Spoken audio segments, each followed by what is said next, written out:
साथियों नमस्कार, मैं राम प्रताप सिंह कुशवाहा।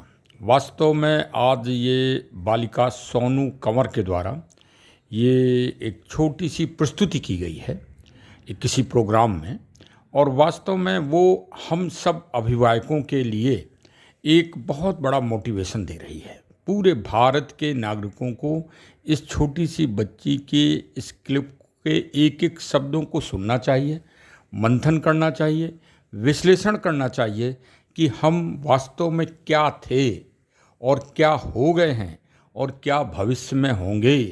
तो क्या जो भविष्य में हम होंगे वो क्या हमारा भविष्य सुरक्षित है, सामाजिक अवस्था हमारी सुरक्षित है, हमारी पारिवारिक अवस्था सुरक्षित है, हमारे बच्चे या हम स्वयं सुरक्षित हैं।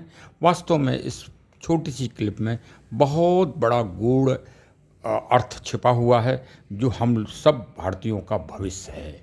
चलिए सुनिए ध्यान से। मेरा नाम सोनू कंवर, कक्षा 7 है।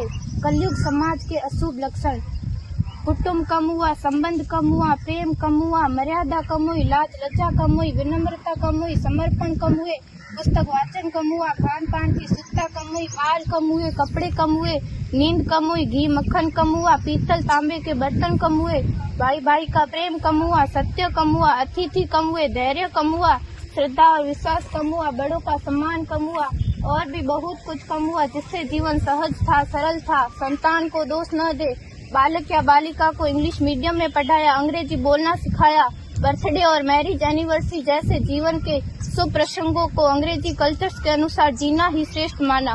माता पिता को मम्मी डैड कहना सिखाया। जब अंग्रेजी कल्चर से परिपूर्ण बालक या बालिका बड़ा होकर आपको समय नहीं देता, आपकी भावनाओं को नहीं समझता, आपको तुच्छ मानकर आपसे जुबान लड़ाता, जब आपको बच्चे में कोई संस्कार नजर नहीं आता, तब घर के वातावरण को गमगीन किए बिना, संतान को दोष दिए बिना एकांत में जाकर रो लीजिएगा, क्योंकि पुत्र या पुत्री की पहली वर्षगांठ से ही भारतीय संस्कारों के बजाय, मंदिर जाने के बजाय केक कैसे काटा जाता है, यह सिखाने वाले आप और अम्मी है। जब बच्चा पहली बार घर से बाहर निकलता है तो प्रणाम और आशीर्वाद के बदले बाय बाय कहना सिखाने वाले आप और अम्मी है। हम परीक्षा देने जाते समय इष्ट देव बड़ों के पैर छूने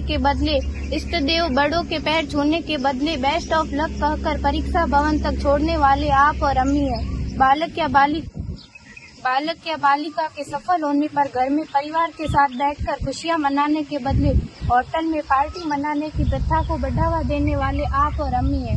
बालक या बालिका के विवाह के पश्चात कुल देवता देव दर्शन भेजने से पहले हनीमून के लिए फॉरेन टूरिस्ट स्पॉट भेजने की तैयारी करने वाले आप और अम्मी है।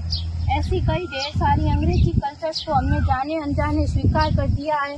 अब तो बड़े बुजुर्गों के पैर छूने में भी शर्म आती है। गलती किसकी? मात्र आपके माता और पिता की।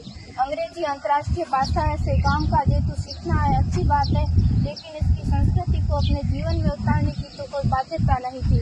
अपनी समृद्ध संस्कृति को त्यागकर नैतिक मूल्यों, मानवीय संवेदनाओं से रहित अन्य सभ्यताओं की जीवन शैली अपनाकर हमने क्या पाया? अवैध संबंध, टूटते रिश्ते, व्यसन युक्त धन, थके हारे मन, छल भरे रिश्ते, अनुशासनहीन संतानें, असुरक्षित समाज। एक बार विचार जरूर कीजिएगा कि संस्कारवान पीढ़ी क्यों आवश्यक है।